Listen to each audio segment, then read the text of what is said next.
Bonjour à tous, bienvenue chers abonnés d'Omerta. Comme je le dis souvent, mais là c'est véritable, c'est encore vérifié cette semaine, vous êtes de plus en plus nombreux à suivre cette chaîne YouTube. Je me suis levé ce matin, j'ai été voir, vous étiez 267 000. Je pense qu'avant la fin de l'année, on sera aux 300 000. En tout cas, c'est l'objectif. Merci, on est vraiment très heureux, on est vraiment comblés par votre fidélité, par le fait que vous soyez toujours plus nombreux sur la chaîne YouTube. Et j'en profite pour rappeler aux nouveaux arrivants sur cette chaîne YouTube qu'il y a également l'application Omerta que vous trouvez, que vous téléchargez. Là, c'est 5 € par mois et vous avez accès à tous nos contenus, à nos documentaires qui sont le cœur de notre métier, mais également les grands entretiens que vous pouvez suivre gratuitement sur cette chaîne YouTube. Je rappelle également en kiosque, Trump, l'Empire contre-attaque, c'est le nouveau magazine d'Omerta, magazine qui est on ne peut plus d'actualité aujourd'hui, puisque nous sommes le lundi 3 novembre, pardon. Demain, mardi, commence l'élection américaine. On ne sait pas si mercredi, on aura un résultat, ni le nom du prochain ou de la prochaine présidente américaine. En tout cas, le suspense est à son comble. Et pour parler de ce sujet précisément, de l'Amérique et de l'impact de cette élection, je reçois aujourd'hui Florian Philippot. Bonjour Florian. Bonjour Régis. Alors Florian, on ne vous présente plus, vous êtes déjà venu, vous êtes un habitué d'Omerta, ancien vice-président du Front National, président des Patriotes, votre parti que vous avez fondé en 2014, je crois. 2017. 2017, pardon. Voilà, merci de votre fidélité, merci d'être à nouveau chez Omerta, surtout dans ces heures vraiment particulières pour le monde. Je vais commencer tout simplement par une question, un pronostic. D'abord, merci pour votre invitation. Un pronostic, non, un souhait. Je vais être très clair. Moi, je souhaite que Donald Trump l'emporte. De là à faire un pronostic, surtout aux États-Unis, avec leur mode de scrutin, leur mode Oui. d'élection, leur façon de voter, qui diffère d'ailleurs en fonction des 50 États fédérés, avec tous les problèmes qu'on a vus et qu'on peut imaginer, ce serait très audacieux. Mais j'ai l'impression, moi j'ai le sentiment, voilà, en ayant suivi, je ne suis pas américain, j'ai suivi ça forcément avec une certaine distance, mais j'ai suivi quand même assez attentivement les choses. J'ai l'impression qu'il y a eu une grosse dynamique Mhm. du côté de Trump. J'ai l'impression qu'il s'est passé et s'est dit beaucoup de choses dans cette campagne. J'ai l'impression que les démocrates, en remplaçant comme ça un peu Mhm. précipitamment cet été Biden par la candidate Harris, de briques et de broc avec du renfort médiatique, du renfort hollywoodien, Mhm. ont essayé de nous monter une candidate qui était quand même très faible, qui a été considérée d'ailleurs pendant des années comme vice-présidente, y compris par les médias qui l'encensent aujourd'hui, était plutôt considérée comme faiblarde. Voilà, et que ça n'a pas forcément, ça n'a pas grand-chose de solide, si ce n'est que c'est artificiellement beaucoup d'argent et beaucoup de médias qui ont essayé à la fin de nous vendre et de vendre surtout aux Américains cette candidate. Alors, pour revenir sur Donald Trump, est-ce que finalement, quand on voit comment se fait cette élection aux États-Unis, alors on ne sait pas qui va être élu, mais en effet, il y a eu une dynamique indéniable du côté Mm. de Donald Trump qui a réussi à changer sa campagne par rapport à 2016. Et je voulais vous interroger sur ce point précis. Euh, il est à son numéro 2, Elon Musk, on va le dire, même s'il y a J.D. Vance qui est son colistier, il y a Tulsi Gabbard, il y a Robert Kennedy Jr. autour de lui, qui sont un petit peu des satellites autour de la planète Trump et du personnage en lui-même. Qu'est-ce que ça dit sur l'évolution de la politique? Parce que on a l'impression quand même que chez nous, on est à des années-lumière de ça. Comment vous voyez cette élection américaine, cette montée en puissance de ce personnage? Ben, je crois que vous avez mis le doigt sur ce qui est intéressant à voir. C'est-à-dire que j'ai l'impression qu'ils sont en avance sur nous. Euh, j'ai l'impression que cette campagne Trump, elle a capté l'air du temps. C'est-à-dire la recomposition totale des débats sur des enjeux. Musk, par exemple, c'est l'enjeu de la liberté d'expression, qui est devenu un enjeu très présent depuis quelques mois et quelques années. Tous les scandales qui ont émaillé l'époque Covid, tout ce qui a été sorti sur la censure organisée par les réseaux sociaux, toutes les tentatives bruyantes pour essayer de restreindre cette liberté d'expression, cette force des réseaux sociaux. On a un personnage aujourd'hui qui l'incarne. Quoi qu'on pense de lui par ailleurs, peu Mmh, importe. Il incarne ça, il l'a prouvé en reprenant mmh, X.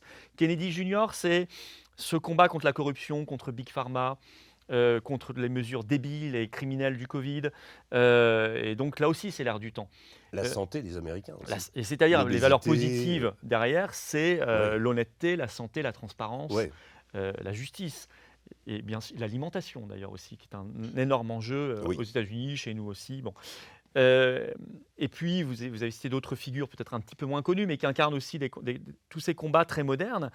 Et en réalité, et il le fait, donc il agrège ce qu'on a appelé en France une sorte de résistance, en fait. Mhm. Euh, et parce qu'on a vécu des choses assez parallèles ces dernières années quand même, hein, et pas qu'aux États-Unis et pas qu'en France, d'autres pays aussi les ont vécus. Ces combats-là pour la liberté d'expression, pour la justice par rapport au Covid, contre une forme de corruption, contre ce qu'on appelle un État profond. C'est ça qu'il incarne, et il le fait d'une manière où il explose en fait les anciens partis, et il explose aussi les anciens médias. Mhm. C'est-à-dire qu'on en parlait en privé tout à l'heure, mais c'est vrai, il utilise beaucoup la sphère des youtubeurs, la sphère des nouveaux médias alternatifs qui font des Tucker Carlson. Mhm. C'est un symbole en lui-même. Il était animateur vedette chez Fox News. Il est maintenant. S'est fait virer de Fox News. Il se fait virer de Fox News alors que c'est Ouais, considéré comme la chaîne la plus, ouais, la la plus à plus droite. anti-système Ouais, normalement. ouais, Et puis il fait sa propre émission sur X et il fait des centaines de millions de vues. ouais. Donc, et on a vu encore récemment une interview entre lui et Trump. Donc c'est une campagne très moderne Mhm. sur les enjeux qu'il a su comme ça agréger. Il a capté l'air du temps, les combats du temps et la manière de faire campagne, où il est sorti, même s'il utilise bien sûr aussi les médias traditionnels, c'est évident, mais c'est presque minoritaire chez lui.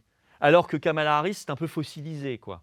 Mhm. Il y avait le fossile Biden, Oui. qui était physiquement le fossile, mais même sa campagne à elle, elle est quand même fossilisée, moi je trouve, dans une ancienne manière de faire, dans une ancienne manière de concevoir les débats et d'appréhender les médias. Il n'y a pas de médias alternatifs, elle choisit ses journalistes, elle Mhm. construit avec eux les interviews, enfin, c'est très poussiéreux, quoi. Mhm. Voilà, donc c'est ce combat-là, un peu entre les anciens et les modernes, mais revisité dans le bon sens du terme, que je vois aussi dans cette élection américaine, et je trouve qu'ils sont en avance par rapport à nous. Mhm. Moi, si je suis avec autant d'intérêt la campagne Trump, c'est que par certains aspects, on s'y reconnaît. Mhm. Nous, on utilise beaucoup ces médias alternatifs, on les construit nous-mêmes d'ailleurs, on travaille beaucoup en réseau. Mhm. Dans les manifs, dans les événements, les assises de la souveraineté qu'on avait fait à Arras, au mois de septembre, on invitait des gens de tout milieu, pas forcément des gens encartés, pas forcément des politiques, mais des avocats, des hommes d'affaires, Oui. des journalistes, La société civile. des artistes. Mhm. Ouais, et Mhm. on travaille en réseau. Et moi, vraiment, je pense que c'est complètement l'avenir, ça. Ouais. Alors, il y a aussi une autre dimension avec Donald Trump. On va y venir d'abord sur l'international et ensuite on parlera un peu de l'Europe, qui est un petit peu votre marotte. Enfin, vous êtes un des spécialistes, un des plus attentifs tous les jours à ce qui se passe en Europe. On peut dire que c'est votre combat. Euh, pardon. Euh, Pour ce qui est des leaders internationaux, quand je regardais la tenue du sommet des BRICS à Kazan Mm. récemment, vous voyez que dans la même pièce, ben, vous aviez Narendra Modi, Xi Jinping, Mohamed Sissi, Maduro, Nicolas Maduro, bref, tout ça, le monde entier venant pour essayer de construire ou donner une sorte de structure à ce projet alternatif, on va dire, au Mm. monde occidental. Je me disais que ces gens-là, sont des autocrates, des dictateurs pour certains, des gens dont les préoccupations sont très éloignées de la démocratie à l'occidentale, mais qui néanmoins tous incarnent leur pays. Mm. Et là, est-ce que finalement, si Trump accède au pouvoir, c'est pas le salut du monde occidental? C'est-à-dire qu'ils vont avoir en face d'eux un type qui est capable de faire des deals, puisqu'il a promis qu'il arrêterait la guerre en Ukraine en 24 heures. On attend de voir. Pour le Moyen-Orient, on peut quand même lui reconnaître la paternité des accords d'Abraham, qui ont quand même changé les choses et qui ont fait évoluer le regard des pays arabes vis-à-vis d'Israël. Mais c'est surtout en termes de personnalité. Est-ce que finalement, il ne faut pas souhaiter cette élection? Parce que je ne vois pas une Kamala Harris tenir la dragée haute, en dépit de la puissance américaine, face à toute cette meute.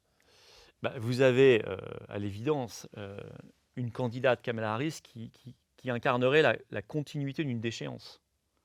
C'est-à-dire un Occident qui est en train de se dissoudre dans des idéologies wokistes, faussement humanistes en termes de relations internationales, très éloignées de ce qui doit faire une diplomatie, c'est-à-dire la réelle politique. Mmh. C'est- Ouais. à la fin, il reste que ça, toujours, pour régler vraiment, si on veut vraiment Mmh. régler les problèmes. Or là, on continuerait d'être dans l'incantation, droit de l'homme, etc., qui en fait, derrière, par ailleurs, laisse la place à des vrais faucons, Mmh. à des choses beaucoup plus belliqueuses que ce qu'on a vu pendant le mandat de Trump. Mmh.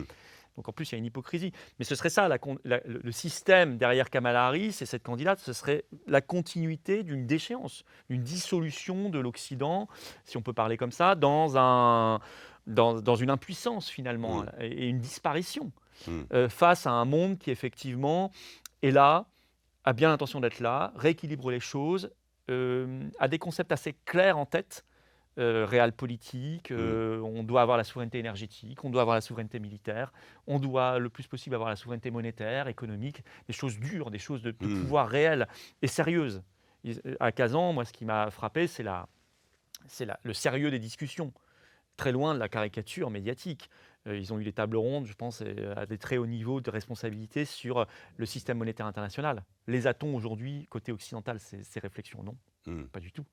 Ils ont eu des réflexions, hein, sur la guerre, hein, comment réellement faire en sorte que de nouveau l'Iran, Israël se parlent, Mmh. ce qu'a dit Poutine, régler, apaiser la situation. Régler leurs problèmes entre eux, le conflit frontalier entre Inde et Chine, Bien qui sûr, était quelque chose quand même où deux puissances à plus d'1 milliard d'individus qui pouvaient potentiellement s'affronter. bien sûr. Et Ils ont montré qu'ils étaient capables de en régler ce fait, on problème. voit un monde sérieux. Ouais. Quoi qu'on pense de ces gens-là, qui ne sont pas des gens très vertueux, pas forcément, enfin je ne vais pas rentrer dans Mmh. le détail, mais qui ne sont pas des modèles forcément en termes Mmh. personnels, on en pense ce qu'on veut. Enfin, le sont-ils de notre côté? Mmh. Est-ce qu'on a des grands démocrates aujourd'hui? Est-ce que Macron est un grand démocrate? Mmh. Enfin, au bout d'un moment, il faut aussi être capable, Ursula von der Leyen. Ursula von der Leyen, tout ce système-là, évidemment. La démocratie, quand même, est extrêmement abîmée, et donc on Mmh. n'a pas de leçon, je crois, à donner. Mais on voit un monde sérieux, un monde qui est en train de parler des vrais sujets, et nous, à côté, on est embarqués dans un truc, surtout nous, Français, aujourd'hui, on a renoncé à notre souveraineté. Mmh. Donc on est embarqué à travers l'Union européenne, à travers les États-Unis, l'OTAN, etc. On est embarqué dans une déchéance. Mmh. C'est une déchéance. Et Kamala Harris, c'est la poursuite, l'accélération peut-être même, parce qu'elle est par ailleurs en plus Mmh. très wokiste, elle l'a un peu caché pendant la campagne, mais il y a un passif, il y a un passé, il y a une espèce de dilution qui mène à terme à la disparition des affaires mondiales. Mmh. Et si vous disparaissez des affaires mondiales, vous disparaissez de tout. Parce que vous ne pouvez plus négocier vos approvisionnements énergétiques en toute souveraineté. Parce que vous ne pouvez plus négocier votre souveraineté industrielle, votre Mmh. souveraineté alimentaire, qui est un enjeu fondamental, Mmh. et militaire, diplomatique. Et donc, en fait, à la fin, vous disparaissez totalement. Il faut quand même bien que les gens s'en rendent compte. Alors, Trump, c'est un sursaut par rapport à ça. C'est un sursaut. Je ne dis pas que pour nous, Français, ça réglera tout. Je n'oublie pas que il est américain, qu'on est Bien sûr. français, et que notre survie, elle dépendra à la fin que de nous-mêmes, Mmh. de notre volonté, à nous ou pas, de faire ce sursaut national, Mais est-ce nous que Français. finalement, Mais ça changera l'ambiance mondiale. C'est Ce- ça qui est très important. C'est qu'au-delà Mmh. des questions intérieures américaines, Mmh. diplomatiques, où il y aura des changements, selon que ce soit Harris ou Trump, ce ne sera pas la même chose. Et ce sera important, et ça aura des impacts sur nous, c'est évident, à commencer par la guerre ou la paix. Mais au-delà même de ça, le plus important de tout, c'est que ça changera l'ambiance mondiale. Mmh.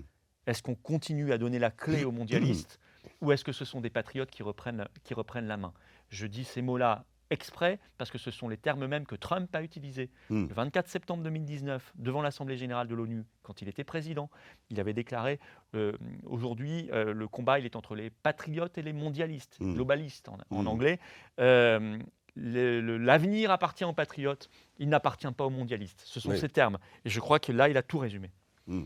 Alors, ce qui est intéressant, c'est que, toujours pour poursuivre sur la politique internationale de Trump, récemment, vous parliez de Tucker Carlson, il y a eu une interview que j'ai écoutée avec une grande attention, parce que Trump est revenu sur les guerres, les interventions américaines, avec ces phrases incroyables, disons, nous n'avons laissé que des morts. Oui. nous avons saccagé, en gros, le Moyen-Orient. Nous sommes intervenus. Tout ça était illégitime, désignant les coupables. Dick Cheney, George Bush, plutôt Dick Cheney que George Bush d'ailleurs, dans la voie de Trump, mais des gens qui sont d'ailleurs aujourd'hui qui coulent des retraites tranquilles, respectivement au Texas et dans le Wyoming. Et Cheney Et, soutient et, Kamala Harris. et Cheney qui soutient Kamala Harris. Donc le monde, il est bien, bien distinct. Et moi, je voulais vous demander, est-ce que pour la France, finalement, avoir un Trump face à nous, comme on l'a eu pendant 4 ans, premier terme d'Emmanuel Macron, est-ce que d'avoir un Trump, c'est pas un électrochoc nécessaire pour nous? Parce que Trump, à la différence d'Harris, de Biden, il vient pas le jour du 6 juin sur les plages de Normandie vous brosser le dos en disant tout va bien, on est amis.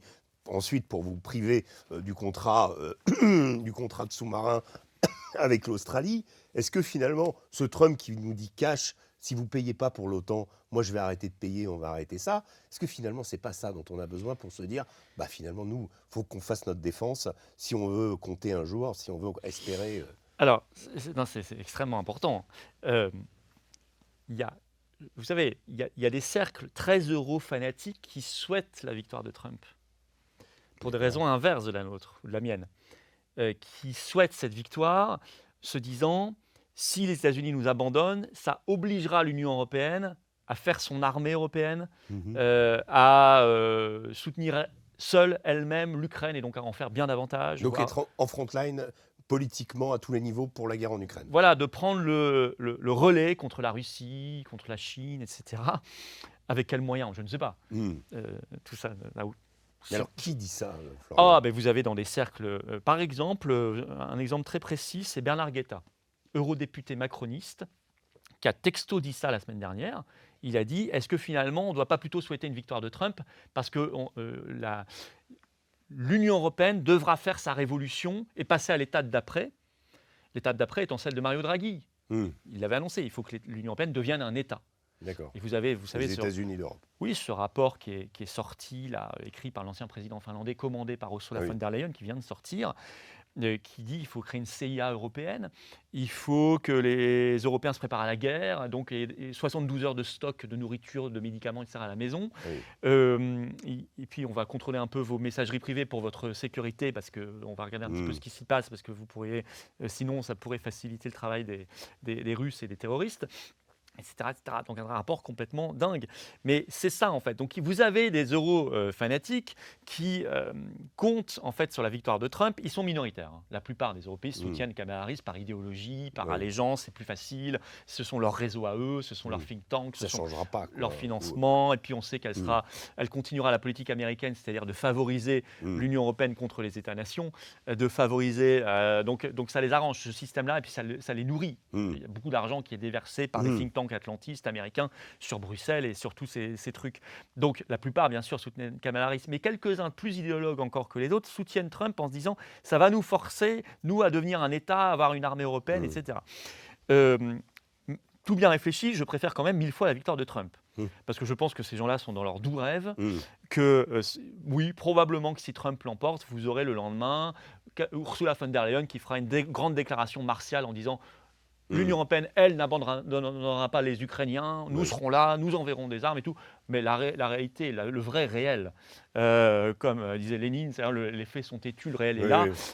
Et lui, il sera toujours là. C'est-à-dire que vous ne pouvez pas inventer des chars, vous ne pouvez pas inventer de l'argent, etc. Pour reprendre Staline, cette fois, le Vatican, combien de divisions? Là, c'est l'Europe, combien de divisions? Exactement. Donc tout ça ne me fait pas peur. Ils seront dans leur délire verbaux pendant quelques semaines ou quelques mois.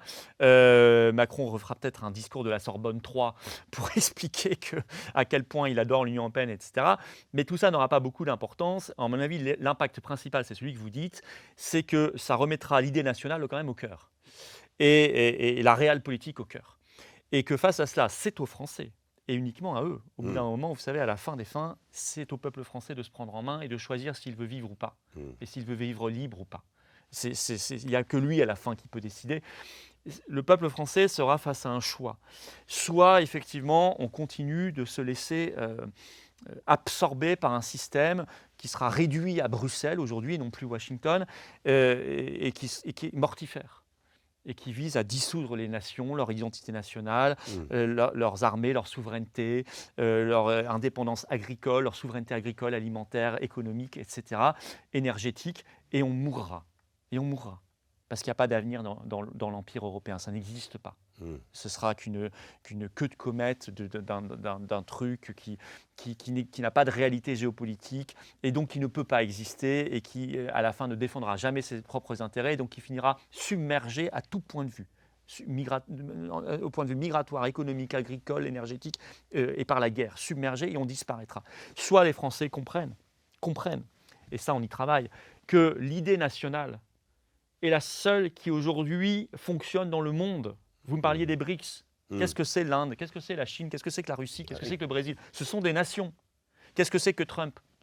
Regardez ses meetings, regardez ce qu'il dit, Mmh. c'est la nation américaine.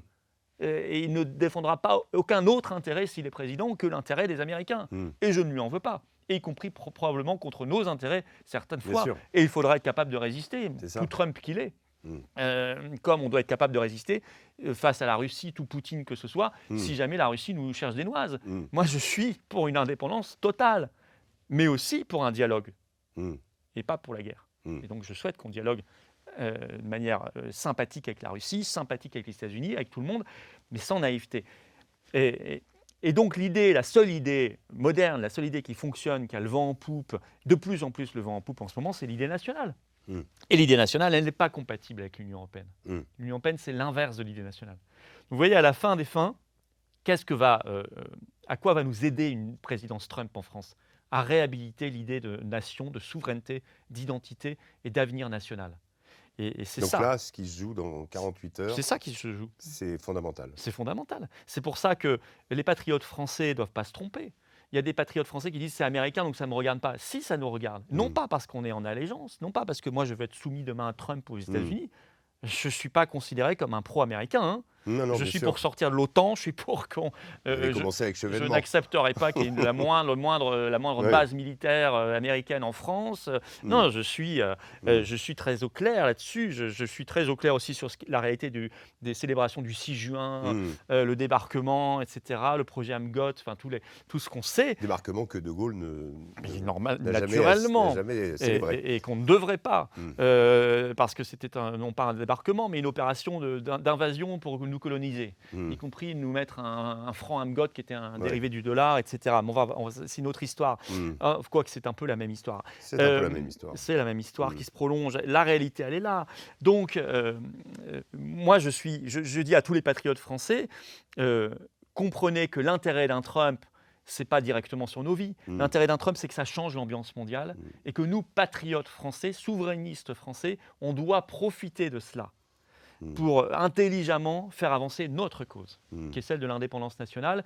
C'est la seule qui pourra sauver le peuple français, nos libertés, notre prospérité, notre sécurité et notre avenir. C'est quand même pas rien.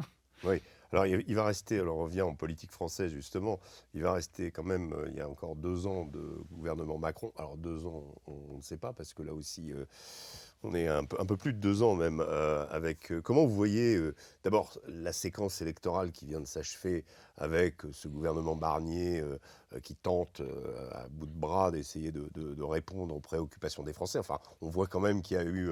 comment vous jugez les premiers... alors, le ton a changé, et que on a vu un Michel Barnier à l'Assemblée nationale avoir un discours un peu moins guerre de tranchées quand même, et une sorte de côté rassembleur. Vous lui donnez une chance, vous?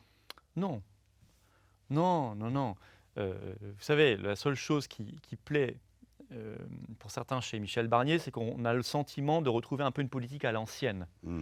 On était fatigués des gamins qui jouent au ministre, au Premier ministre, hystériques à l'Assemblée, et on a l'impression de retrouver un peu Et des voyous de l'autre côté, quoi. Enfin, ouais, c'est ça. Mm. Peut-être un peu plus d'épaisseur, un peu plus aussi de Mm. courtoisie, de calme. Mm.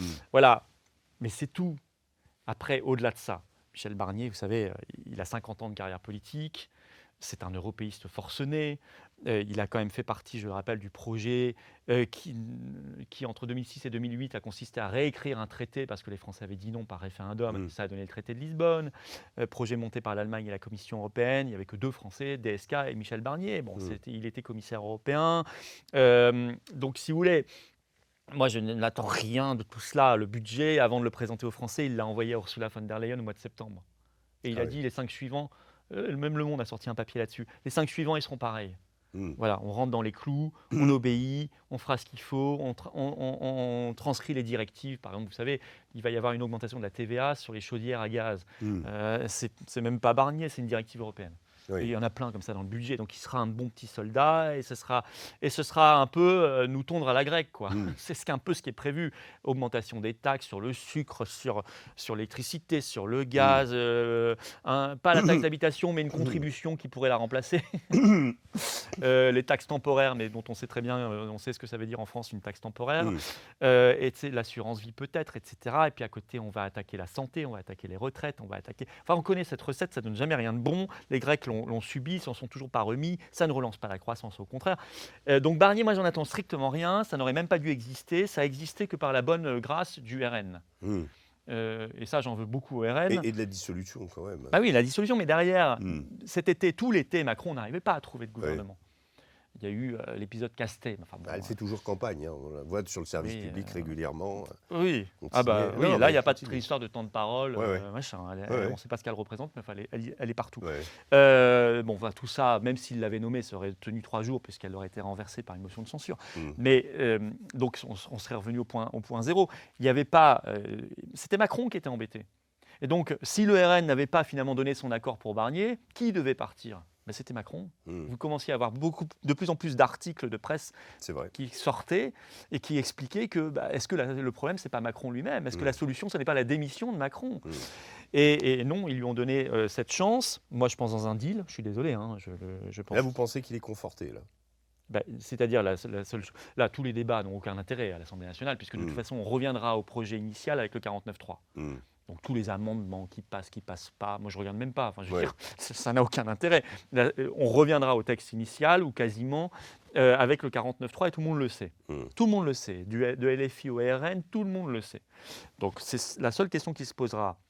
C'est même pas de voter ou pas le budget. Évidemment que les oppositions voteront contre le budget. C'est la définition même d'une opposition, c'est de voter contre le budget. Non, la seule question, c'est est-ce qu'on vote une motion de censure ou pas ? C'est la seule question sérieuse. Parce que si on vote une motion de censure, le gouvernement, évidemment, est renversé. Mais derrière, ça vaut quasiment destitution de Macron aujourd'hui. Parce qu'il est tellement affaibli. Il est tellement seul. Il n'a tellement pas de solution. Il va refaire quoi ? Un sketch où on va attendre 60 jours pour avoir un Premier ministre ? C'est plus possible aujourd'hui. Donc, moi, je suis persuadé qu'aujourd'hui, une motion de censure vaut quasiment destitution de Macron. Ce qui ne réglerait pas tout. On va quand même... Mais elle peut arriver, même avec le RN. Parce que... écoutez, s'ils ne votent pas la motion de censure, non, mais quand même... Oui, mais il y a quand même une... Ils ont déjà refusé la destitution à l'Assemblée nationale. On va pas... Oui, mais... vous me direz, ils ne sont pas là pour se défendre. Enfin, ils ont suffisamment de médias pour le faire. Pour le moment, ils ont dit, on donne une chance, on voit et on juge sur pièce. Je ne suis pas d'accord avec ça. Alors quoi ? On leur mettra 2-3 petits friandises dans le budget en disant que vous avez eu ce que vous voulez, donc on ne vote pas la motion de censure. Ça s'appelle un deal. Ça s'appelle prendre les gens pour des imbéciles. Ils auraient dû dire... Ce gouvernement n'aurait même pas dû voir le jour. On aurait dû provoquer une vraie crise institutionnelle. Vous savez, on ne réglera pas les problèmes en mettant la poussière sous le tapis. Ayons cette crise majeure. Ayons cette crise de conscience. Elle est vitale aujourd'hui. La France ne peut pas se permettre un débat politique style années 70-80 où on débat du niveau des impôts entre la gauche et la droite. On n'en est plus là. On en est à des questions existentielles aujourd'hui. Bien sûr. Vraiment existentielles. Je voulais justement revenir là-dessus. C'était ma question suivante. Ce sera la dernière puisqu'on manque un peu de temps.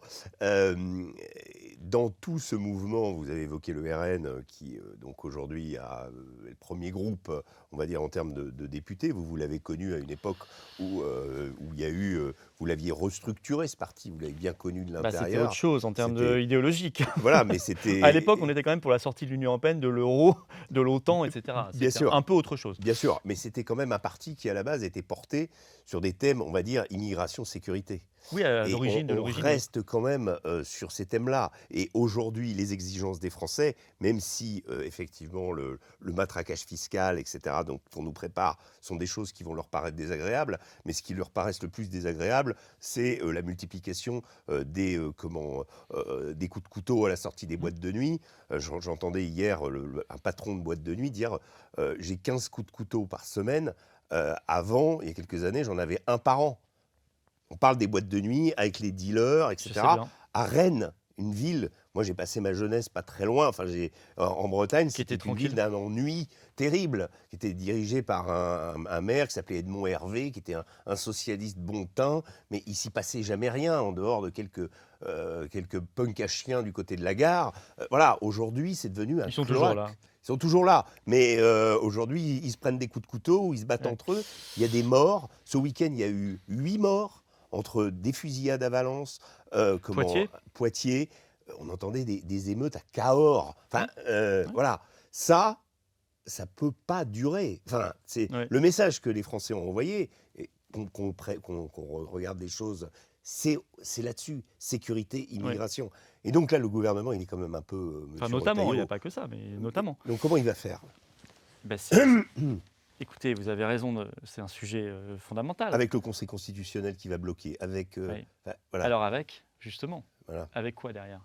Euh, Il y a, allez, il y a plein de problèmes.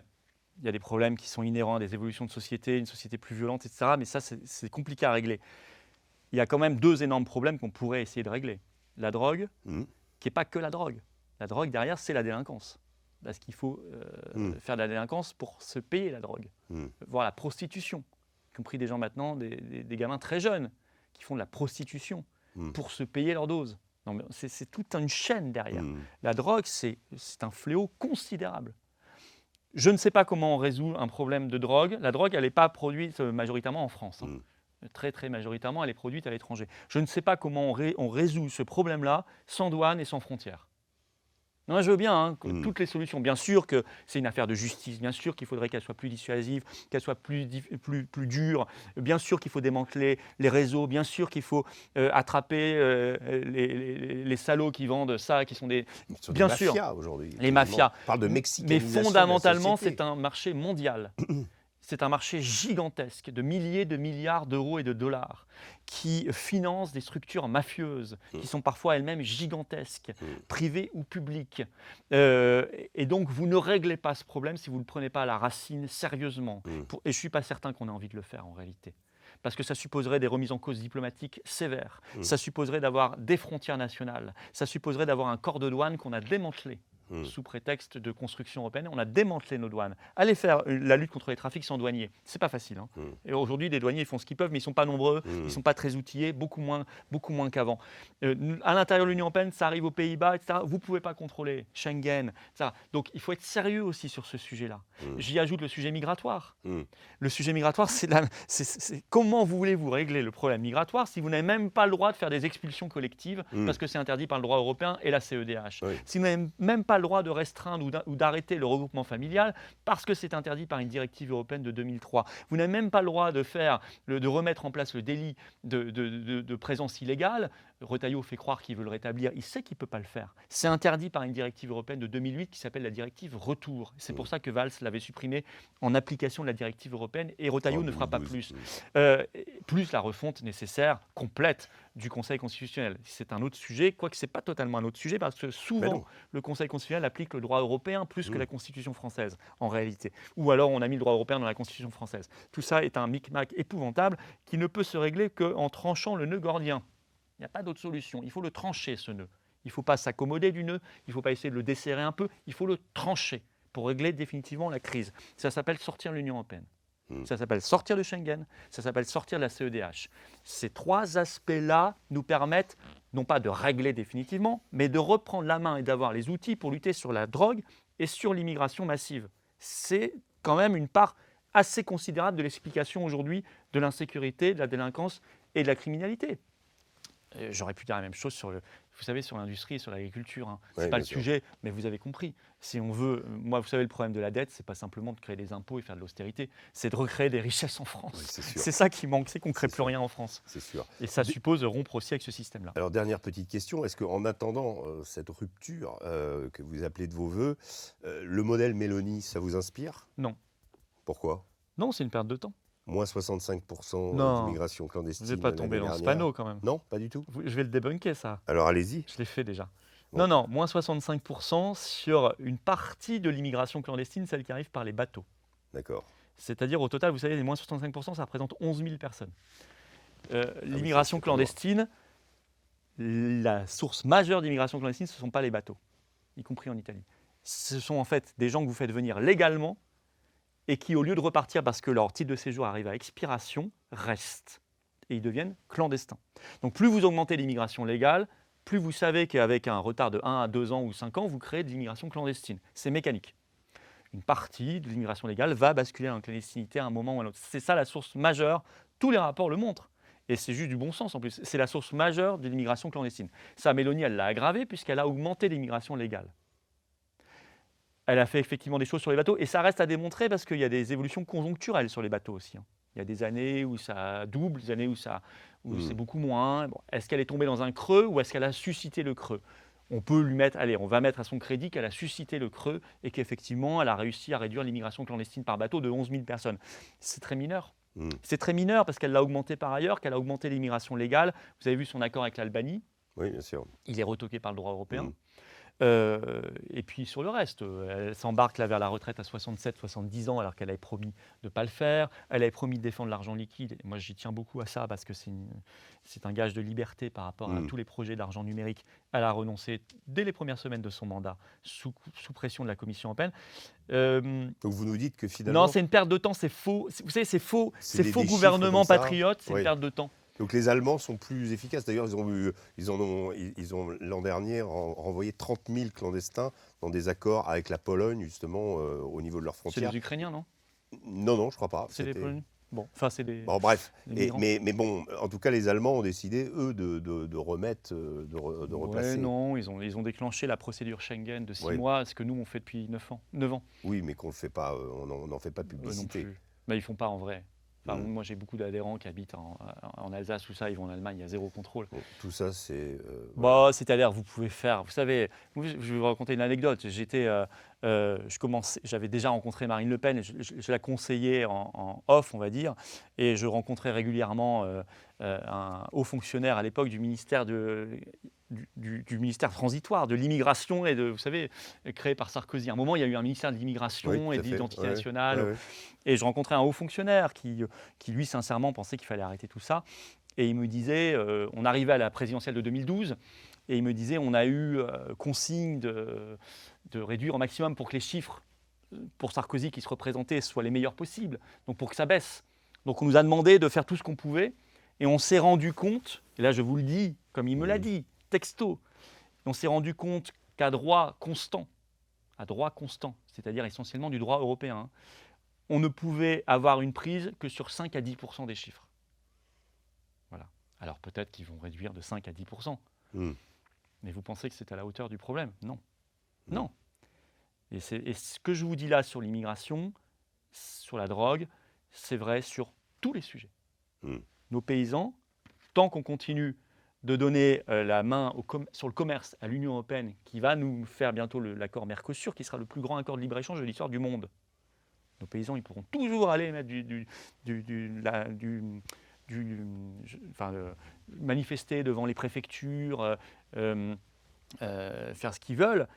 S'ils n'exigent pas qu'on reprenne la main, s'il ne peut se faire que par la sortie de l'Union européenne, et qu'on leur donne la possibilité de faire du patriotisme agricole à la maison, et qu'on arrête ces accords de libre-échange qui les tuent littéralement, ça ne servira à rien. Voilà. Et ils mourront. Et pareil pour nos ouvriers qui sont déjà largement partis, nos ingénieurs. Or, je pense que la France a encore des atouts considérables dans tous les domaines, qu'elle a encore largement la capacité de rebondir. Je ne suis pas du tout, moi, un défaitiste, un fataliste, pas du tout. Je suis un réaliste. Voilà. Un réaliste, c'est me faire de la réelle politique à tous les sens du terme. politique intérieure, politique étrangère. Mais là, il y a le feu à la maison. Et on ne va pas l'éteindre avec des petits gobelets de Madame Mélanie ou de Monsieur Bardella ou de Madame Castet. On va l'éteindre en sortant la lance à incendie sérieuse et réelle, et ça s'appelle retrouver la souveraineté nationale, retrouver la France. Merci Florian Philippot. Merci, Merci beaucoup. Régis. Merci à vous d'avoir écouté cet entretien. J'espère que il vous a plu et j'espère que vous reviendrez à nouveau la semaine prochaine. Je vous donne rendez-vous pour une nouvelle édition du Grand Entretien. D'ici là, je vous souhaite à tous une excellente semaine. À très bientôt. Au revoir.